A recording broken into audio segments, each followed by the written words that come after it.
tell you about all the cars. It's another thing to actually show them to you so you can feel and hear them in person. Yeah, first thing, if you go down there, you're not going to recognize downtown St. Pete. It's been transformed so they can go 170 miles an hour through 14 turns. Also, another cause for concern, though, Sean Daly is down there right now creating mayhem by the track. You know, Frank keeps pushing me back to like, yeah, a little bit more.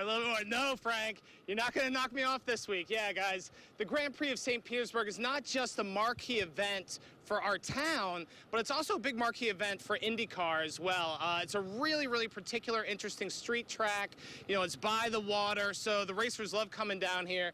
Here's one of the stars, too, Ed Carpenter. He's an owner-driver, not driving this weekend, though, right? Yeah, I'm not driving this year. I own a team, and I'm racing just on the ovals this year, so the Indy 500 and the other ovals, and we hired Mike Conway to drive on the road and street courses. He's a little stronger than me in that area. No way. Don't say that. You're the strongest man alive. Well, you know, as an owner, I have to evaluate all things, you know, so I want to make sure the team's winning. But, you know, we love coming to St. Pete. This has been our season opener, I think, since 2005.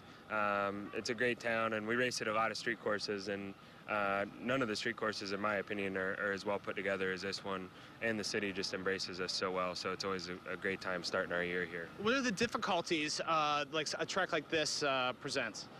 You know, the biggest thing with any street course, and this one's not different, is a lot of surface changes. You know, we're on the runway at the airport, and then you're turning off that concrete onto asphalt, and, you know, a permanent racetrack, you know, the camber on the road is kind of all made just for racing, where the streets, the camber is made to drain water into the gutters. So, you know, we're driving off camber at times, but that's street racing. It's fun. Yeah, that's wild. Now, I mean, it's such a precision sport, you know. It's so beautiful down here. I mean, I guess when you're behind the wheel, you're not like looking around and gazing at the sailboats and stuff. Yeah, we're only checking out the yachts when we're out of the car. You know, when we're in the car, we're doing about 170 miles an hour down the backstretch into turn 10 past the yachts, so it's hard to see them at that point. It's tremendous. I've been in an IndyCar a couple times. I got to drive one myself out at Disney World. They have a track out there, and I thought I was going 170, and I got back, I was like, blink, blink. It was like 50. It was like 50 miles an hour. Were you scared?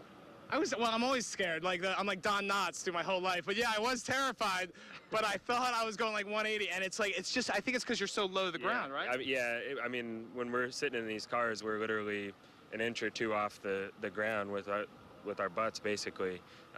You know, so that and the fact that you're laying down is a totally different perspective, especially for someone that's not used to it like yourself. When you get into it, it does feel like you're going way faster. That's great. All right, so gates at 8 today? Yeah, gates open at 8, and the Pirelli World Challenge will be on track at 8, and there's a bunch of other series running, but I'm with IndyCar, and we practice at 10 and then qualifying at 2. That's good stuff. Ed Carpenter, there you go. Look at that face. So good looking. He's got it all. He's got it all. Anyway, guys, go to abcactionnews.com for more of your IndyCar action. And Frank, no track, Frank. No track. No.